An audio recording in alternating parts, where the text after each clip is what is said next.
ꯃꯌꯥꯝꯒꯤ ꯅꯨꯡꯉꯥꯏꯅꯕꯒꯤꯗꯃꯛ ꯂꯩꯖꯔꯤꯕ ꯃꯈꯜ ꯃꯊꯦꯜ ꯃꯅꯤꯄꯨꯔ ꯆꯦꯅꯦꯜꯅ ꯃꯌꯥꯝꯕꯨ ꯏꯀꯣꯛꯅꯣꯅ ꯈꯣꯏꯔꯨꯝꯖꯔꯤ ꯉꯁꯤꯁꯨ ꯃꯌꯥꯝꯒꯤ ꯅꯨꯡꯉꯥꯏꯅꯕꯒꯤꯗꯃꯛ ꯃꯅꯤꯄꯨꯔꯤ ꯍꯣꯔꯔ ꯁ꯭ꯇꯣꯔꯤ ꯑꯃꯃꯨꯛ ꯄꯨꯗꯨꯅ ꯂꯥꯛꯆꯔꯤ ꯍꯣꯔꯔ ꯁ꯭ꯇꯣꯔꯤ ꯑꯁꯤꯒꯤ ꯃꯃꯤꯡ ꯍꯣꯁꯄꯤꯇꯥꯜ ꯃꯅꯨꯡꯗ ꯋꯥꯔꯤ ꯑꯁꯤ ꯍꯤꯡꯂꯤꯕ ꯑꯃꯗꯤ ꯁꯤꯈ꯭ꯔꯕ ꯀꯅꯥꯒꯨꯝꯕꯤ ꯑꯃꯠꯇꯒ ꯃꯔꯤ ꯂꯩꯅꯖꯗꯦ ꯑꯏꯕꯅ ꯋꯥꯈꯜ ꯁꯥꯒꯠꯆꯔꯒ ꯇꯥꯕꯤꯔꯤꯕꯁꯤꯡꯒꯤ ꯉꯥꯏꯍꯥꯛ ꯄꯣꯊꯥꯅꯕꯒꯤꯗꯃꯛꯇ ꯁꯦꯝꯖꯕ ꯋꯥꯔꯤꯅꯤ ꯍꯧꯖꯤꯛ ꯃꯌꯥꯝꯗ ꯈꯨꯗꯣꯜ ꯇꯝꯖꯔꯤ ꯃꯅꯤꯄꯨꯔꯤ ꯍꯣꯔꯔ ꯁ꯭ꯇꯣꯔꯤ ꯍꯣꯁꯄꯤꯇꯥꯜ ꯃꯅꯨꯡꯗ ꯐꯥꯏꯔꯦꯜꯒꯤ ꯇꯥꯡ 9 ꯊꯥꯡꯖ ꯅꯨꯃꯤꯠꯀꯤ ꯑꯍꯤꯡꯒꯤ ꯄꯨꯡ 11 ꯍꯦꯜꯂꯛꯂꯦ ꯃꯟꯖꯨ ꯑꯃꯗꯤ ꯔꯥꯅꯤ ꯄ꯭ꯔꯚꯥꯄꯇꯤ ꯍꯣꯁꯄꯤꯇꯥꯜ ꯑꯗꯨꯒꯤ ꯃꯔꯤꯁꯨꯕ ꯐ꯭ꯂꯣꯔ ꯑꯗꯨꯗ ꯆꯠꯅꯕꯒꯤ ꯂꯤꯞ ꯇꯣꯡꯗꯨꯅ ꯀꯥꯔꯛꯂꯤ ꯃꯟꯖꯨ ꯉꯁꯤꯗꯤ ꯏꯁꯥꯁꯦ ꯀꯩꯅꯣꯝ ꯏꯇꯧ ꯇꯧꯏ ꯅꯥꯏꯠ ꯗ꯭ꯌꯨꯇꯤꯁꯦ ꯖꯌꯥꯗ ꯃꯍꯨꯠ ꯁꯤꯟꯅꯁꯦꯅ ꯍꯥꯏꯕꯅꯤ ꯑꯗꯣ मासु ngasi कनागिनो अमा बर्थडे अमा लेयेना हाइदना यारक्त्रेनी ऐसे इसासु कया नुवाइतेबा खंगिदा रानी दामिलनगा खरा उंखनबदुगी नत्रो होय अदुगी सुलेरे खंगदेदा इसासे यामना खोइरां खोइसावे कैसु खलुनुदा अइखोइसु अदुगुंबा दुम थोक्लिबनी खरा लेरगा दुम फखिबा ngaktanida इस मंजू नंदी याम खंगिको लब एक्सपर्ट का मालिको असुमना प्रभापति हॉस्पिटल की नर्स ओइरिबी मंजू अमदी रानी मखोय अनी वारी सना सना लिफ्ट असुम लाकपना मखोयना लाकलिबा मरी सुबा फ्लोर अदु यौरी मसिदगी मखोय अनी लिफ्टुदगी थोरई मखोयना असुमना लिफ्ट अदुदगी हेक थोरकपदा यामना अहन ओइरिबी हनुबी पेशेंट की फिजोल सेटपी अमा लिफ्ट अदु तमना लाई मदुदा रानीना हनुबी अदुदा मतेंग पांगजगे कदाइदा चटपनो हाइना हंखी अदुबु हनुबी अदुदी मखोइना हारिबा अदु तारमदना लिप अदु तमना अदुम चटखी हनुबी अदुगी ममाय माइथोंग अदुसु येंबदा इहै हैनरमदी अदुगा वासु अमता ngángti असुमना असुम चटखिबना हनुबी अदु लिप अदुगी मनुंगदा चंगलगा लेपगा लेरी तंजा अदुदा अनाबा सेबारिगी लेबा नुपा अमा प्रप प्रप लाकलगा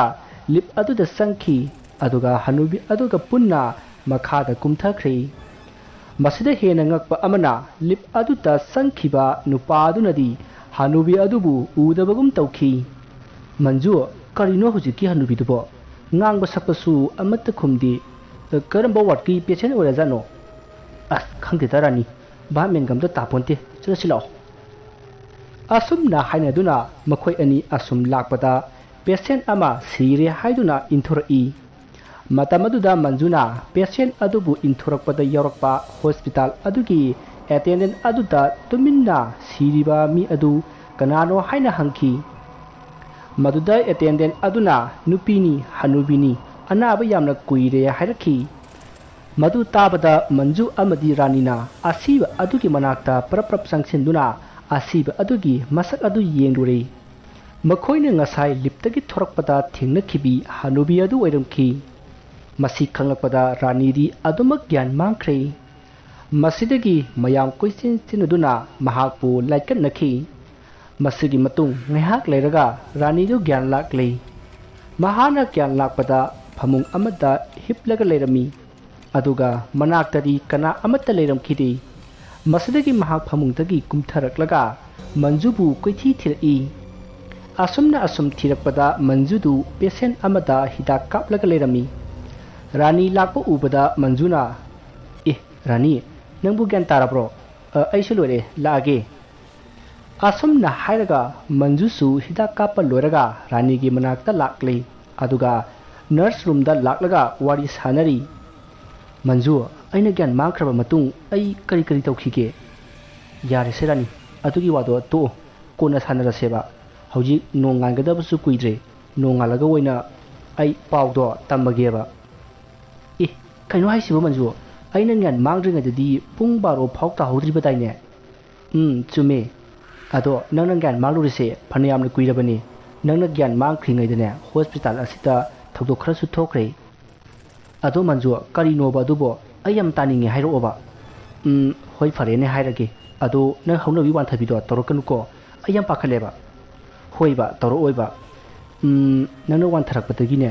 अखोय मयामना नंगसे फमुंगदा थांजिले अदुगा ग्यान लाकनबो होनखी ꯑꯗꯨꯝꯅ ꯑꯩꯈꯣꯏ ꯃꯌꯥꯝꯅ ꯂꯥꯛꯅꯔꯤꯉꯩꯗ ꯍꯅꯨꯕꯤꯗꯨꯒꯤ ꯑꯁꯤꯕꯗꯨꯁꯨ ꯃꯈꯣꯏꯒꯤ ꯁꯦꯕꯥꯔꯤꯁꯤꯡꯅ ꯑꯗꯨꯝ ꯄꯨꯈ꯭ꯔꯦ ꯅꯪꯅ ꯍꯅꯨꯕꯤꯗꯨ ꯎꯔꯒ ꯋꯥꯟꯊꯕꯒꯤ ꯃꯔꯝꯗꯣ ꯃꯊꯪ ꯍꯪꯅꯔꯛꯄꯗ ꯑꯩꯅꯅꯦ ꯋꯥꯔꯤ ꯄꯨꯝꯅꯃꯛꯇꯣ ꯂꯤꯈꯤꯕꯅꯤ ꯑꯗꯨꯕꯨ ꯍꯅꯨꯕꯤꯗꯨꯒꯤ ꯏꯃꯨꯡ ꯃꯅꯨꯡꯗꯨꯗꯤ ꯀꯌꯥ ꯊꯣꯏꯅ ꯉꯛꯄꯒꯤ ꯃꯃꯤ ꯎꯗꯦ ꯑꯣ ꯍꯥꯏꯔꯝꯃꯒ ꯑꯗꯨꯝ ꯆꯠꯈꯤꯕꯅꯤ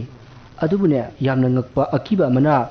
ꯉꯁꯥꯏ ꯑꯩꯈꯣꯏꯒꯤ ꯃꯥꯡꯗ ꯍꯅꯨꯕꯤꯗꯨꯒ ꯄꯨꯟꯅ ꯀꯨꯝꯊꯈꯤꯕ ꯅꯨꯄꯥꯗꯣ ꯂꯤꯞ ꯃꯅꯨꯡꯗ ꯁꯤꯔꯒ ꯂꯩꯔꯝꯃꯤ ꯍꯥꯏꯌꯦ ꯅꯨꯄꯥꯗꯣ ꯃꯔꯩꯁꯨ ꯁꯥꯡꯅ ꯇꯤꯡꯊꯣꯛꯂꯝꯃꯤ ꯍꯥꯏ ꯑꯗꯨꯒ ꯃꯈꯨꯠ ꯈꯨꯠꯁꯥꯉꯩꯗꯨꯁꯨ ꯂꯣꯏꯅ ꯃꯇꯦꯛ ꯃꯇꯦꯛ ꯇꯦꯛꯂꯒ ꯐꯔꯛ ꯇꯥꯏꯌꯦꯅ ꯍꯥꯏꯌꯦ ꯃꯌꯥꯝꯗꯤ ꯌꯦꯡꯕ ꯆꯠꯅꯈꯤꯕꯅꯤ ꯑꯩꯗꯤ ꯀꯤꯃꯟꯈꯤꯗꯅ ꯌꯦꯡꯕ ꯆꯠꯇ꯭ꯔꯦ ꯑꯗꯒꯤ ꯃꯌꯥꯝ ꯃꯔꯥꯡ ꯂꯥꯡꯅꯔꯝꯕꯗꯒꯤ ꯀꯨꯏꯗ꯭ꯔꯤꯌꯦ ꯇꯨꯃꯤꯟ ꯂꯩꯈꯤꯕ ꯑꯁ ꯃꯟꯖꯨ ꯑꯩꯗꯤ ꯌꯥꯝꯅ ꯀꯤꯔꯦ ꯀꯃꯥꯏꯅ ꯇꯧꯅꯤ ꯑꯩ ꯍꯌꯦꯡꯗꯒꯤꯗꯤ ꯍꯣꯁꯄꯤꯇꯥꯜꯗ ꯂꯥꯛꯑꯔꯣꯏ ꯃꯁꯤꯒꯤ ꯍꯣꯁꯄꯤꯇꯥꯜꯁꯦ ꯇꯝꯅꯕ ꯃꯥꯜꯂꯦ ꯉꯥꯏꯈꯣꯗ ꯔꯥꯅꯤ ꯀꯅꯥꯅ ꯈꯪꯅꯤ ꯃꯤꯅ ꯍꯥꯠꯇꯣꯛꯑꯝꯕ ꯑꯣꯏꯔꯝꯃꯗꯤ ꯑꯁꯨꯝꯅ ꯔꯥꯅꯤ ꯑꯃꯗꯤ ꯃꯟꯖꯨ ꯋꯥꯔꯤ ꯁꯥꯟꯅꯔꯤꯉꯩ ꯑꯅꯥꯕ ꯁꯦꯕꯥꯔꯤ ꯑꯃ ꯄꯔꯞ ꯆꯪꯂꯛꯂꯒ ꯃꯈꯣꯏꯒꯤ ꯑꯅꯥꯕꯗꯨ ꯀꯔꯤꯅꯣ ꯑꯃ ꯇꯧꯈ꯭ꯔꯦ ꯍꯥꯏꯗꯨꯅ ꯄꯥꯎ ꯇꯝꯂꯛꯈꯤ ꯄꯥꯎ ꯑꯗꯨ ꯇꯥꯕꯗ ꯃꯟꯖꯨꯒ ꯔꯥꯅꯤꯒꯗꯤ ꯄꯥꯈꯠꯄꯅ ꯂꯣꯏꯔꯦ ꯑꯗꯨꯕꯨ ꯆꯠꯇꯕꯗꯤ ꯌꯥꯗꯕꯅꯤꯅ ꯀꯔꯤꯅꯣꯃ ꯇꯧꯔꯛꯂꯦ ꯍꯥꯏꯔꯤꯕ ꯑꯅꯥꯕ ꯑꯗꯨꯒꯤ ꯃꯅꯥꯛꯇ ꯂꯥꯛꯈꯤ ꯃꯈꯣꯏꯅ ꯂꯥꯛꯄꯗ ꯑꯅꯥꯕ ꯑꯗꯨꯒꯤ ꯃꯃꯤꯠ ꯑꯗꯨ ꯏ ꯍꯥꯒꯠꯂꯛꯄꯒꯤ ꯉꯥꯡꯁꯤꯜꯂꯝꯃꯤ ꯑꯗꯨꯒ ꯃꯃꯥꯏ ꯑꯗꯨꯗ ꯆꯦꯟꯕ ꯑꯄꯤꯛꯄ ꯁꯤꯡꯂꯤꯁꯤꯡ ꯑꯗꯨꯗ ꯏ ꯑꯃꯨꯕꯅ ꯈꯣꯡꯖꯦꯜ ꯌꯥꯡꯅ ꯆꯦꯟꯕꯒꯤ ꯃꯨꯁꯤꯟ ꯃꯨꯅ ꯃꯩ ꯆꯠꯂꯤ ꯃꯈꯨꯠ ꯑꯗꯨꯁꯨ ꯃꯣꯝꯄꯥꯛꯇ ꯈꯣꯔꯣ ꯈꯣꯠꯂꯤ ꯇꯧꯔꯤꯕ ꯃꯑꯣꯡ ꯑꯗꯨ ꯍꯦꯛ ꯌꯦꯡꯕꯗ ꯑꯀꯤꯕꯒꯤ ꯃꯁꯛꯅꯤ ꯃꯗꯨ ꯎꯕꯗ ꯔꯥꯅꯤꯗꯤ ꯀꯔꯤꯅꯣꯃ ꯇꯧꯔꯛꯂꯦ ꯃꯗꯨ ꯈꯪꯂꯛꯄꯗꯒꯤ ꯃꯟꯖꯨꯅ ꯔꯥꯅꯤꯕꯨ ꯗꯥꯛꯇꯔꯗ ꯄꯥꯎ ꯄꯤꯔꯨꯅꯕ ꯊꯥꯈꯤ ꯃꯁꯤꯗꯒꯤ ꯔꯥꯅꯤꯗꯨ ꯗꯥꯛꯇꯔ ꯀꯧꯅꯕꯒꯤ ꯅꯨꯃꯤꯗꯥꯡꯗ ꯗ꯭ꯌꯨꯇꯤ ꯇꯧꯕ ꯗꯣꯛꯇꯔ ꯑꯗꯨ ꯀꯧꯕ ꯂꯥꯛꯈꯤ ꯃꯍꯥꯛꯅ ꯂꯥꯛꯄꯗ ꯃꯥꯒꯤ ꯇꯨꯡꯗ ꯃꯤ ꯑꯃ ꯏꯟꯅꯔꯛꯈꯤ ꯑꯗꯨꯕꯨ ꯃꯍꯥꯛ ꯀꯤꯃꯟꯈꯤꯕꯅ ꯌꯦꯡꯊꯣꯛꯑꯝꯗꯦ ꯑꯗꯨꯕꯨ ꯃꯇꯨꯡꯗ ꯏꯟꯅꯔꯛꯂꯤꯕ ꯑꯗꯨꯗꯤ ꯑꯁꯨꯝ ꯅꯛꯁꯤꯜꯂꯛꯏ ꯃꯁꯤꯗꯒꯤ ꯔꯥꯅꯤꯅ ꯇꯨꯡꯗ ꯁꯠ ꯑꯣꯟꯊꯣꯛꯂꯒ ꯌꯦꯡꯉꯤ ꯇꯟꯖꯥ ꯑꯗꯨꯗ ꯅꯨꯄꯥ ꯑꯃ ꯒꯝ ꯂꯥꯛꯏ ꯑꯗꯨꯒ ꯔꯥꯅꯤꯒꯤ ꯃꯥꯡ ꯍꯦꯟꯒꯠꯅ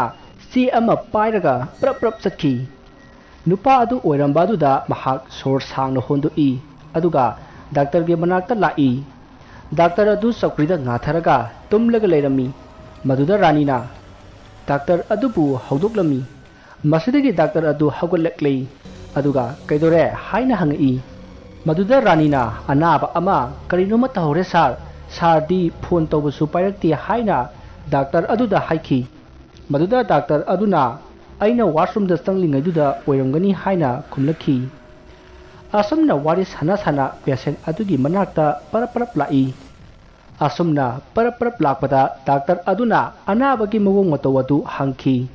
ꯃꯗꯨꯗ ꯔꯥꯅꯤꯅ ꯃꯥꯅ ꯎꯈꯤꯕ ꯈꯨꯗꯤꯡꯃꯛ ꯗꯥꯛꯇꯔ ꯑꯗꯨꯗ ꯇꯝꯂꯤ ꯑꯁꯨꯝꯅ ꯋꯥꯔꯤ ꯁꯥꯟꯅ ꯂꯥꯛꯄꯗ ꯍꯟꯗꯛꯁꯨ ꯔꯥꯅꯤꯒꯤ ꯃꯇꯨꯡꯗ ꯃꯤ ꯑꯃ ꯏꯟꯅꯔꯛꯈꯤ ꯍꯟꯗꯛꯇꯤ ꯗꯥꯛꯇꯔꯗꯨ ꯌꯥꯎꯔꯤꯕꯅꯤꯅ ꯀꯌꯥ ꯊꯣꯏꯅ ꯀꯤꯈꯤꯗꯦ ꯑꯗꯨꯅ ꯇꯨꯡꯂꯣꯝꯗ ꯁꯠ ꯂꯩꯊꯣꯛꯏ ꯃꯇꯝ ꯑꯗꯨꯗ ꯉꯁꯥꯏ ꯆꯦ ꯑꯃ पायरगा गम चटखिबा नुपा अदु चेरंग अमुबा मयुम अमा पायरगा गम अमुक लाई अदुगा ममांग थंगना गम अमुक चटखि असुमना रानीना कोइले लेरगे येंबा अदुदा डॉक्टर अदुना सिस्टर कदोरे हा कइनो कोइले लेरिदि कदोरगे सर असिगी नुपासे ngसाइसु आइगा थिनखरे माइ पोसे काइदगी लेरि जानो खंगदि याम थुना लाए हा नुपा हाइबा कनानो ने तू अस्ते सक्रिसे असुमना रानीना मकुत थिनबा अदुदा डॉक्टर अदुना कोयेंग येंगी अदुगा ओ असि वरे फरे फरे अदो सिस्टर नंग मतम खरा युमद रेस्ट तौरगा लयु नंग फत्ता वखल जामना खनबा माली ngसाइसु वानथरइदना अदुना मतम खरा युमदा पोथाव को होई sir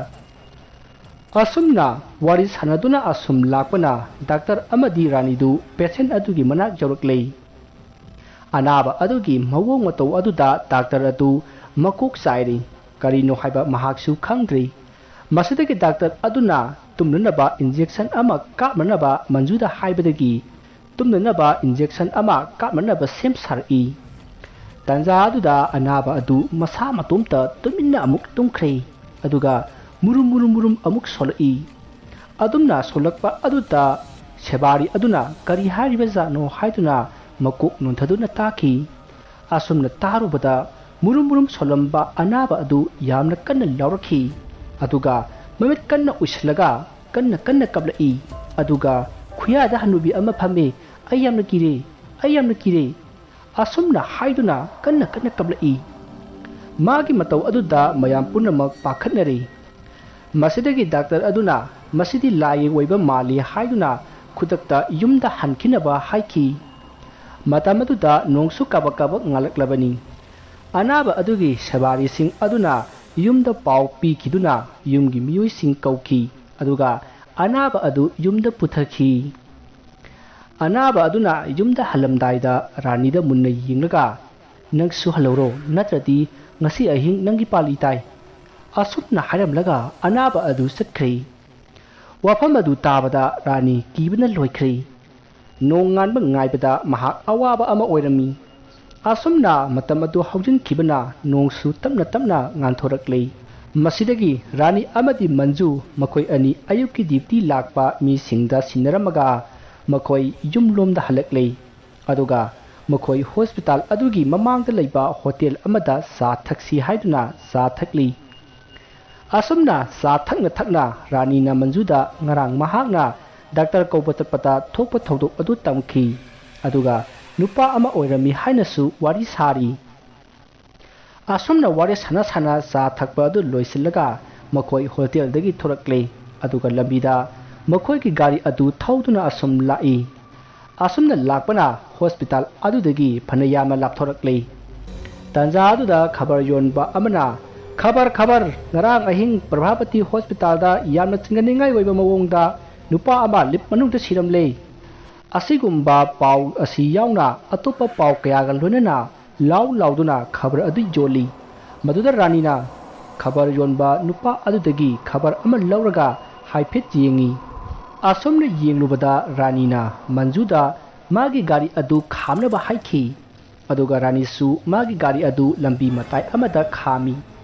masidagi manjuna magi gari adu khamlaga ranigi manakta parap sangsilli aduga kaidorage haina hangi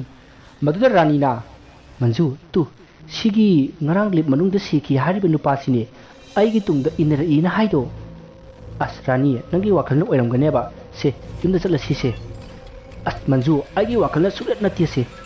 aina ma ukhibase amuktada nati ahumlakne lipta hanubiga puna chakhibadusu mahakne hajikta ai nisinglai aduga aina doctor ko bachpada tungda si ama pairaga indarakpadusu masigi nupasine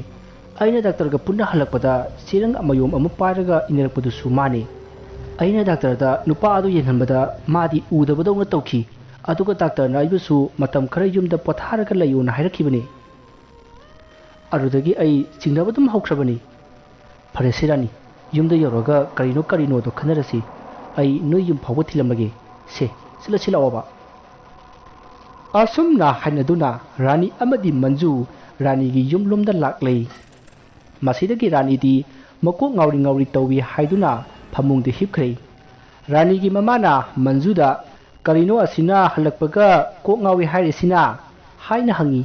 maduda manjuna hospital aduda ngarang thokiba thodok punamak tamki pawadu tabada rani gi mamana adudi amaiba ama taradaba yadre haiduna manjuga wari sanari masidagi manjusu ranida chatlage hairamlaga mahak magi yumlomda hankhre masigi matung matamdu haukiduna numidangi matam oirakle numitu nongsu kanna taki ranidi masa nungaiti haiduna ngasai ayuksu haujik ndangsu sak sadana tungki yumgi mi atisu loina tumnari matam aduda ranigi mamana ranigi mapada ranida thoi hariba thotoksing adu loina tamki aduga hayeng amaiba ama kauraga yengan si haiduna wari tanari maduda ranigi mapanasu hoi haiduna yari asumna wari sanarabadagi makoi anisu tongkre nongsu akhak arauga loinana haithari matamsi ahing goreklabani pung 11 helabani matam aduda ranigi manakongda kanagumba amana murum wa hairaki rani tadro nangbo se haugalone kaigino nangna adu yamna panglibadubo nangna waribase atai kanamtana wanba nati namanabi manjuna ne nangonda tholiba khodimak mana loina tohanbani khallaga yengune nangsu ꯅꯪꯉꯣꯟꯗ ꯇꯧꯔꯤꯕꯁꯤꯡꯗꯨ ꯃꯉꯣꯟꯗꯗꯤ ꯑꯃꯠꯇ ꯇꯧꯗꯦ ꯑꯗꯨꯒ ꯃꯥꯅ ꯃꯔꯥꯜ ꯂꯩꯖꯗꯕ ꯅꯨꯄꯥ ꯑꯃꯁꯨ ꯍꯥꯠꯇꯣꯛꯂꯦꯗꯅ ꯅꯨꯄꯥꯗꯨꯗ ꯅꯠꯇꯅ ꯅꯪꯁꯨ ꯃꯥꯅ ꯍꯥꯠꯅꯅꯕ ꯍꯣꯠꯅꯔꯦꯗꯅ ꯀꯥꯟꯗꯦ ꯅꯪ ꯄꯪꯒꯅꯣ ꯍꯧꯖꯤꯛꯃꯛ ꯍꯧꯒꯠꯂꯨ ꯃꯟꯖꯨꯕꯨ ꯍꯥꯠꯂꯣ ꯔꯥꯅꯤ ꯍꯧꯒꯠꯂꯣ ꯁꯦ ꯍꯧꯒꯠꯂꯣꯕ ꯑꯁꯨꯝꯅ ꯔꯥꯅꯤꯒꯤ ꯃꯅꯥꯀꯣꯡꯗ ꯃꯨꯔꯨꯝ ꯃꯨꯔꯨꯝ ꯁꯣꯜꯂꯛꯄꯗꯒꯤ ꯔꯥꯅꯤꯗꯨ ꯃꯤꯀꯞ ꯊꯣꯔꯛꯂꯦ ꯃꯇꯝ ꯑꯗꯨꯗ ꯃꯍꯥꯛꯅ ꯈꯜꯂꯤ ꯆꯨꯝꯃꯤ ꯄꯨꯝꯅꯃꯛꯁꯦ ꯃꯗꯨꯅ ꯊꯣꯛꯍꯟꯕꯅꯤ ꯃꯥꯗꯤ ꯍꯥꯟꯅ ꯃꯥꯏꯕꯤꯁꯨ ꯆꯪꯈꯤꯕꯅꯤ ꯑꯗꯨꯕꯨ ꯀꯔꯤꯒꯤꯅꯣ ꯃꯥꯅ ꯑꯩꯕꯨ ꯍꯥꯠꯄ ꯄꯥꯝꯂꯤꯕꯗꯤ ꯑꯁꯨꯝꯅ ꯈꯜꯂꯤꯉꯩ ꯃꯁꯛꯇꯤ ꯎꯗꯕ ꯀꯅꯥꯒꯨꯝꯕ ꯍꯅꯨꯕꯤ ꯑꯃꯒꯤ ꯈꯣꯟꯖꯦꯜ ꯑꯃꯅ ꯍꯥꯏꯔꯛꯈꯤ ꯃꯥꯅ ꯅꯪꯒꯤ ꯅꯨꯡꯁꯤꯅꯖꯕ ꯅꯨꯄꯥ ꯑꯗꯣ ꯄꯥꯝꯃꯤ ꯑꯗꯨꯅ ꯃꯥꯅ ꯅꯪꯁꯦ ꯍꯥꯠꯇꯣꯛꯑꯒ ꯅꯨꯄꯥ ꯑꯗꯨ ꯃꯥꯒꯤ ꯑꯣꯏꯒꯦ ꯈꯟꯕꯒꯤꯅꯤꯅꯦ ꯃꯔꯨ ꯑꯣꯏꯔꯒ ꯃꯔꯨ ꯍꯥꯠꯄꯤ ꯉꯝꯕꯤꯅꯤ ꯃꯥꯗꯤ ꯑꯗꯨꯅ ꯅꯪ ꯃꯍꯥꯛꯄꯨ ꯍꯥꯠꯂꯨ ꯑꯁꯨꯝꯅ ꯍꯥꯏꯔꯛꯄ ꯑꯗꯨꯗ ꯔꯥꯅꯤꯗꯨ ꯁꯥꯎꯕꯅ ꯂꯣꯏꯔꯦ ꯃꯁꯤꯗꯒꯤ ꯔꯥꯅꯤꯅ ꯐꯃꯨꯡꯗꯒꯤ ꯐꯨꯛ ꯍꯧꯒꯠꯂꯛꯂꯒ ꯆꯥꯛꯈꯨꯝꯂꯣꯝꯗ ꯆꯪꯉꯤ ꯑꯗꯨꯒ ꯆꯥꯛꯈꯨꯝꯗ ꯂꯩꯔꯤꯕ ꯏꯟꯖꯥꯡ ꯁꯦꯝꯅꯅꯕ ꯊꯝꯂꯤꯕ ꯊꯥꯡ ꯁꯣꯔꯤ ꯑꯗꯨ ꯄꯥꯏꯔꯒ ꯑꯃꯨꯛ ꯄꯔꯞ ꯊꯣꯔꯛꯂꯦ ꯃꯁꯤꯗꯒꯤ ꯃꯍꯥꯛꯅ ꯃꯥꯒꯤ ꯀꯥꯗ ꯂꯩꯔꯤꯕ ꯒꯥꯔꯤꯒꯤ ꯁꯣ ꯑꯗꯨ ꯂꯧꯔꯒ ꯃꯍꯥꯛ ꯃꯄꯥꯟꯗ ꯊꯣꯔꯛꯂꯦ ꯅꯣꯡꯁꯨ ꯀꯟꯅ ꯇꯥꯔꯤ ꯑꯗꯨꯕꯨ ꯃꯍꯥꯛ ꯀꯔꯤꯝꯇ ꯈꯟꯊꯗꯅ ꯃꯥꯒꯤ ꯒꯥꯔꯤ ꯑꯗꯨ ꯁ꯭ꯇꯥꯔꯠ ꯇꯧꯗꯨꯅ ꯃꯟꯖꯨꯒꯤ ꯃꯅꯥꯛꯇ ꯂꯥꯛꯈꯤ ꯃꯇꯝꯗꯨ ꯅꯣꯡꯁꯨ ꯀꯟꯅ ꯇꯥꯈꯤ ꯑꯗꯨꯒ ꯈꯥꯛꯄ ꯂꯥꯎꯕ ꯇꯧꯕꯅ ꯃꯔꯝ ꯑꯣꯏꯔꯒ ꯔꯥꯅꯤꯅ ꯒꯥꯔꯤ ꯁ꯭ꯇꯥꯔꯠ ꯇꯧꯕꯗꯨ ꯀꯅꯥ ꯑꯃꯠꯇꯅ ꯇꯥꯍꯧꯈꯤꯗꯦ ꯄꯨꯝꯅꯃꯛ ꯃꯅꯥ ꯄꯪꯕꯒꯨꯝ ꯅꯨꯡꯉꯥꯏꯅ ꯇꯨꯝꯅꯈꯤ ꯑꯁꯣꯝꯗ ꯔꯥꯅꯤꯅ ꯃꯟꯖꯨꯒꯤ ꯃꯅꯥꯛꯇ ꯂꯥꯛꯄꯅ ꯍꯧꯖꯤꯛ ꯔꯥꯅꯤꯗꯨ ꯃꯟꯖꯨꯒꯤ ꯌꯨꯝꯒꯤ ꯊꯣꯡꯒꯥꯜ ꯌꯧꯔꯛꯂꯦ ꯃꯁꯤꯗꯒꯤ ꯃꯍꯥꯛꯅ ꯒꯥꯔꯤ ꯑꯗꯨ ꯊꯣꯡꯒꯥꯜꯗ ꯈꯥꯝꯂꯝꯂꯒ ꯃꯍꯥꯛ ꯃꯟꯖꯨꯒꯤ ꯌꯨꯝꯂꯣꯝꯗ ꯆꯪꯉꯛꯏ ꯑꯗꯨꯒ ꯁꯨꯃꯥꯡꯗ ꯂꯦꯞꯄꯒ ꯃꯟꯖꯨꯕꯨ ꯀꯧꯔꯛꯏ ꯃꯟꯖꯨꯁꯨ ꯃꯁꯥꯗ ꯀꯔꯤꯒꯨꯝꯕ ꯑꯃ ꯊꯣꯛꯂꯕ ꯌꯥꯏ ꯈꯟꯕꯗꯒꯤ ꯃꯍꯥꯛꯁꯨ ꯇꯨꯝꯂꯝꯈꯤꯗꯦ ꯃꯔꯝ ꯑꯁꯤꯅ ꯔꯥꯅꯤꯅ ꯁꯨꯃꯥꯡꯗ ꯀꯧꯕ ꯑꯗꯨ ꯃꯍꯥꯛꯅ ꯇꯥꯔꯗꯨꯅ ꯃꯍꯥꯛ ꯃꯄꯥꯟꯗ ꯊꯣꯔꯛꯈꯤ ꯃꯇꯝ ꯑꯗꯨꯗ ꯔꯥꯅꯤꯒꯤ ꯃꯇꯨꯡꯗ ꯅꯨꯄꯤꯒꯤ ꯁꯕꯥꯟ ꯃꯥꯟꯕ ꯑꯃ ꯂꯦꯞꯄꯒ ꯂꯩꯕ ꯑꯗꯨ ꯃꯟꯖꯨꯅ ꯎꯈꯤ ꯑꯗꯨꯕꯨ ꯃꯟꯖꯨꯅ ꯔꯥꯅꯤ ꯀꯩꯅꯣ ꯑꯍꯤꯡꯁꯤꯗ ꯂꯥꯛꯏꯁꯤꯕꯣ ꯀꯩ ꯂꯩꯔꯒꯦ ꯍꯥꯏꯅ ꯍꯪꯈꯤ ꯑꯁꯨꯝꯅ ꯍꯪꯕ ꯑꯗꯨꯗ ꯔꯥꯅꯤꯅ ꯀꯩꯅꯣꯝꯃ ꯍꯥꯏꯒꯦꯅ ꯂꯥꯛꯄꯅꯦ ꯍꯥꯏꯔꯒ ꯃꯅꯥꯛꯇ ꯄꯔꯞ ꯆꯪꯁꯤꯜꯂꯤ ꯑꯗꯨꯒ ꯃꯍꯥꯛꯅ ꯄꯥꯏꯔꯛꯄ ꯊꯥꯡ ꯁꯣꯔꯤ ꯑꯗꯨꯅ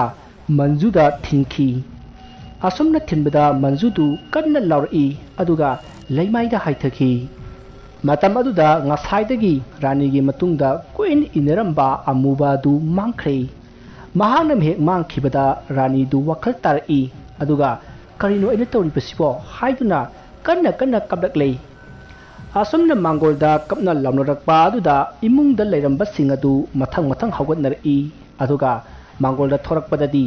ꯃꯟꯖꯨ ꯑꯗꯨ ꯏꯅ ꯄꯨꯡꯆꯣꯠ ꯆꯣꯠꯂꯒ ꯂꯩꯃꯥꯏꯗ ꯇꯥꯔꯒ ꯂꯩꯔꯝꯈꯤ ꯑꯗꯨꯒ ꯔꯥꯅꯤꯅ ꯃꯅꯥꯛꯇ ꯀꯞꯂꯒ ꯂꯩꯔꯝꯃꯤ ꯃꯗꯨ ꯎꯕꯗ ꯃꯟꯖꯨꯒꯤ ꯏꯃꯨꯡ ꯃꯅꯨꯡꯅ ꯍꯣꯁꯄꯤꯇꯥꯜꯗ ꯄꯨꯈꯠꯅꯕ ꯍꯥꯏꯅꯔꯛꯏ ꯃꯁꯤꯗꯒꯤ ꯃꯟꯖꯨꯗꯨ ꯍꯣꯁꯄꯤꯇꯥꯜꯗ ꯄꯨꯈꯠꯈꯤ ꯑꯁꯨꯝꯅ ꯍꯣꯁꯄꯤꯇꯥꯜ ꯑꯗꯨꯗ ꯄꯨꯈꯠꯄꯗꯒꯤ ꯃꯟꯖꯨꯗꯨ ꯁꯤꯕꯃꯛꯇꯤ ꯁꯤꯍꯧꯗ꯭ꯔꯦ ꯃꯇꯝ ꯑꯗꯨꯗꯗꯤ ꯔꯥꯅꯤꯒꯤ ꯑꯍꯜ ꯂꯃꯟꯁꯨ ꯂꯥꯛꯂꯦ ꯑꯗꯨꯒ ꯔꯥꯅꯤꯗ ꯀꯔꯤꯅꯣ ꯅꯪꯅ ꯇꯧꯔꯤꯕꯁꯤꯕꯣ ꯍꯥꯏꯅ ꯆꯩꯔꯝꯃꯤ ꯑꯗꯨꯕꯨ ꯔꯥꯅꯤꯅ ꯑꯩ ꯈꯪꯗꯦ ꯍꯥꯏꯕꯁꯤ ꯅꯠꯇꯅ ꯑꯇꯣꯞꯄ ꯋꯥꯍꯩ ꯑꯃꯠꯇ ꯍꯥꯏꯈꯤꯗꯦ ꯃꯇꯝ ꯑꯗꯨꯗꯗꯤ ꯃꯟꯖꯨꯗꯨ ꯒ꯭ꯌꯥꯟ ꯂꯥꯛꯇ꯭ꯔꯤ ꯃꯁꯤꯗꯒꯤ ꯏꯃꯨꯡ ꯑꯅꯤꯃꯛ ꯇꯨꯃꯤꯟꯅ ꯂꯩꯅꯔꯤ ꯑꯗꯨꯕꯨ ꯔꯥꯅꯤꯗꯤ ꯁꯨꯠ ꯀꯞꯇꯨꯅ ꯑꯗꯨꯃꯛ ꯂꯩꯔꯤ ꯃꯟꯖꯨꯗꯤ ICUꯗ ꯂꯩꯈꯤꯕꯅ ꯀꯅꯥ ꯑꯃꯠꯇꯅ ꯆꯪꯕ ꯎꯅꯍꯟꯕ ꯌꯥꯔꯝꯗꯦ ꯑꯗꯨꯕꯨ ꯔꯥꯅꯤꯗꯤ ꯄ꯭ꯔꯚꯥꯕꯇꯤ ꯍꯣꯁꯄꯤꯇꯥꯜ ꯑꯗꯨꯒꯤ ꯅꯔꯁ ꯑꯣꯏꯕꯅꯤꯅ ꯆꯪꯕꯒꯤ ꯑꯌꯥꯕ ꯂꯩꯈꯤ ꯃꯁꯤꯗꯒꯤ ꯔꯥꯅꯤꯅ ꯃꯟꯖꯨꯒꯤ ꯃꯅꯥꯛꯇ ꯆꯪꯉꯛꯑꯒ ꯆꯦꯗ ꯀꯔꯤꯒꯨꯝꯕ ꯑꯃ ꯏꯔꯒ ꯊꯅꯝꯃꯤ ꯑꯗꯨꯒ ꯃꯍꯥꯛ ꯑꯃꯨꯛ ꯊꯣꯔꯛꯂꯦ ꯃꯁꯤꯒꯤ ꯃꯇꯨꯡ ꯃꯊꯪꯒꯤ ꯅꯣꯡꯉꯥꯜꯂꯦ ꯃꯟꯖꯨꯁꯨ ꯋꯥꯈꯜ ꯂꯥꯛꯂꯗꯨꯅ ꯋꯥꯔꯗꯇ ꯄꯨꯊꯣꯔꯛꯂꯦ ꯃꯇꯝ ꯑꯗꯨꯗ ꯃꯟꯖꯨꯒꯤ ꯃꯃꯥ ꯃꯄꯥ ꯃꯕꯨꯡꯁꯤꯡ ꯑꯗꯨ ꯃꯍꯥꯛꯅ ꯒ꯭ꯌꯥꯟ ꯂꯥꯛꯄ ꯑꯗꯨꯗ ꯍꯔꯥꯎꯅꯈꯤ ꯑꯗꯨꯕꯨ ꯀꯔꯤꯒꯨꯝꯕ ꯅꯨꯡꯉꯥꯏꯇꯕ ꯑꯃꯒꯤ ꯃꯃꯤ ꯑꯃꯗꯤ ꯇꯥꯕꯒꯨꯝ ꯇꯧꯈꯤ ꯃꯇꯝ ꯑꯗꯨꯗ ꯃꯟꯖꯨꯅ ꯃꯥꯒꯤ ꯃꯃꯥꯗ ꯏꯃꯥ ꯀꯩꯗꯧꯔꯒꯦ ꯅꯣꯏꯅ ꯅꯨꯡꯁꯨꯛ ꯅꯨꯡꯖꯥꯅꯅ ꯂꯩꯔꯤꯕꯁꯤꯕꯨ ꯔꯇꯤ ꯀꯩꯗꯧꯔꯒꯦꯕ ꯑꯁꯨꯝꯅ ꯃꯟꯖꯨꯅ ꯍꯪꯕꯗ ꯃꯟꯖꯨꯒꯤ ꯃꯃꯥꯅ ꯀꯩꯁꯨ ꯇꯧꯗꯦꯗ ꯅꯪꯅ ꯑꯁꯣꯏ ꯑꯉꯥꯝ ꯌꯥꯎꯗ꯭ꯔꯤꯕꯁꯦ ꯌꯥꯝꯅ ꯐꯔꯕꯅꯤ ꯗꯥꯛꯇꯔꯅ ꯋꯥ ꯌꯥꯝꯅ ꯉꯥꯡꯒꯅꯨꯅ ꯍꯥꯏꯔꯝꯃꯤ ꯋꯥ ꯌꯥꯝꯅ ꯉꯥꯡꯒꯅꯨꯀꯣ ꯏꯆꯥꯊꯣꯏꯕꯤ ꯇꯨꯃꯤꯟꯅ ꯂꯩꯌꯨ ꯑꯁꯨꯝꯅ ꯍꯥꯏꯅꯔꯤꯉꯩ ꯊꯪꯅꯕꯗ ꯂꯩꯕ ꯑꯅꯥꯕ ꯑꯃꯒꯤ ꯁꯦꯕꯥꯔꯤ ꯑꯅꯤ ꯄꯔꯞ ꯆꯪꯉꯛꯑꯒ ꯋꯥꯔꯤ ꯁꯥꯟꯅꯔꯛꯏ ꯑꯣꯟꯊꯣꯛꯄ ꯃꯤꯁꯤ ꯍꯥꯏꯗꯨꯅꯤꯗ ꯃꯔꯩꯁꯨ ꯇꯤꯡꯊꯣꯛꯏ ꯑꯗꯨꯒ ꯃꯈꯨꯠ ꯑꯗꯨꯁꯨ ꯄꯨꯡꯇꯦꯛ ꯇꯦꯛꯏ ꯐꯔꯥꯛ ꯇꯥꯔꯦ ꯍꯥꯏꯔꯤꯕ ꯍꯣꯏꯅꯦ ꯃꯁꯛꯅ ꯃꯔꯣꯜ ꯑꯃ ꯐꯖꯔꯤꯕ ꯍꯣꯁꯄꯤꯇꯥꯜ ꯑꯁꯤꯒꯤꯁꯨ ꯅꯔꯁ ꯑꯣꯏꯔ ꯃꯥꯜꯂꯦꯅꯦ ꯑꯣꯟꯊꯣꯛꯅ ꯄꯥꯝꯃꯨꯈ꯭ꯔꯦꯗ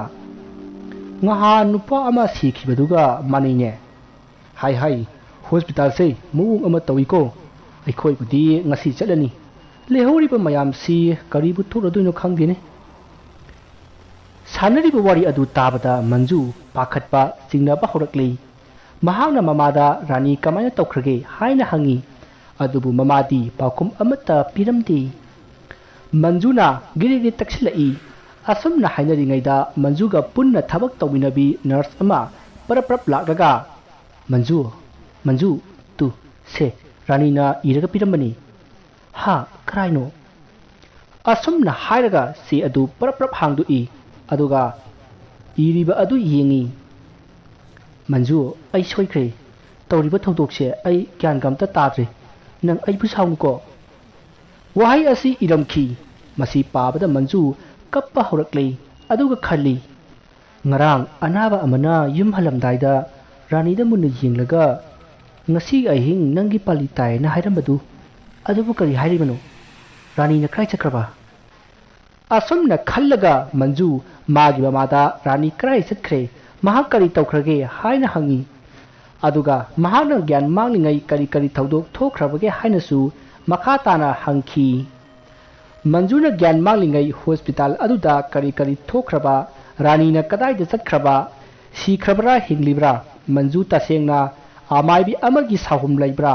ꯍꯅꯨꯕꯤ ꯑꯗꯨꯅ ꯀꯅꯥꯅꯣ ꯋꯥꯍꯪꯁꯤꯡ ꯑꯁꯤꯒꯤ ꯄꯥꯎꯈꯨꯝ ꯃꯊꯪꯒꯤ ꯇꯥꯡꯀꯛꯁꯤꯡꯗ ꯈꯪꯃꯤꯟꯅꯔꯁꯤ ꯃꯌꯥꯝꯕꯨ ꯑꯔꯣꯏꯕꯗ ꯑꯃꯨꯛꯀ ꯍꯟꯅ ꯈꯣꯏꯔꯨꯝꯖꯔꯤ